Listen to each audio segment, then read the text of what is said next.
नमस्कार दोस्तों, आप सभी को आपके अपने चैनल धर्म ज्ञान 999 में हृदय से स्वागत और अभिनंदन है। चलो शुरू करते हैं आज का रोचक वीडियो।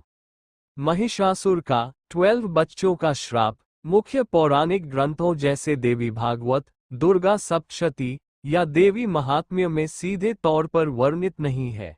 ये कथा संभवतः किसी लोककथा, क्षेत्रीय परंपरा या किसी विशेष ग्रंथ में संदर्भित हो सकती है।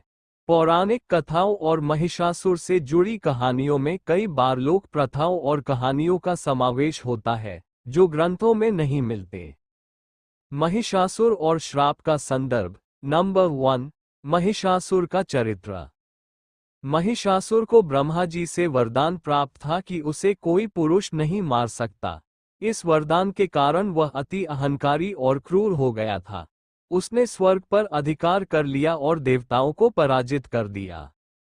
नंबर 2, महिषासुर वध की कथा। महिषासुर के अत्याचारों से परेशान होकर देवताओं ने त्रिदेवों ब्रह्मा, विष्णु और महेश से प्रार्थना की। उनकी ऊर्जा से देवी दुर्गा का प्राकट्य हुआ। देवी ने 9 दिनों तक महिषासुर से युद्ध किया और अंत में उसका वध किया। नंबर 3, श्राप का संदर्भ। यदि 12 बच्चों का श्राप किसी विशिष्ट कथा से जुड़ा है तो यह संभव है कि महिषासुर ने अपने वध से पहले देवी या किसी अन्य पात्र को श्राप दिया हो। इस श्राप का अर्थ ये हो सकता है कि वह अपने वंश या अपने अनुयायियों के रूप में 12 संतानों का पुनर्जन्म लेगा, या ये किसी विशेष संख्या, घटना या प्रतीकात्मक संदर्भ से जुड़ा हो सकता है। नंबर 4, संभावित लोककथा का विस्तार। कुछ क्षेत्रीय परंपराओं में महिषासुर को न केवल एक असुर बल्कि एक योद्धा और शासक के रूप में देखा जाता है। हो सकता है कि यह कथा किसी क्षेत्रीय देवी देवता की महिमा में जुड़ी हो, जिसमें महिषासुर ने 12 संतानों का श्राप देकर भविष्य के संघर्ष या विनाश की भविष्यवाणी की हो। आपसे अनुरोध, क्या आप इस कथा का स्रोत बता सकते हैं, जैसे किसी पुराण, लोककथा या विशेष ग्रंथ? यदि यह कथा किसी विशिष्ट क्षेत्रीय मान्यता से जुड़ी है तो उसके अनुसार संदर्भ देकर इसे समझाया जा सकता है। आपके द्वारा दिए गए संकेत के आधार पर मैं इस कथा का और विस्तार से अध्ययन कर सकता हूँ। निष्कर्ष। महिषासुर की कथा हिंदू पुराणों में बहुत प्रसिद्ध है।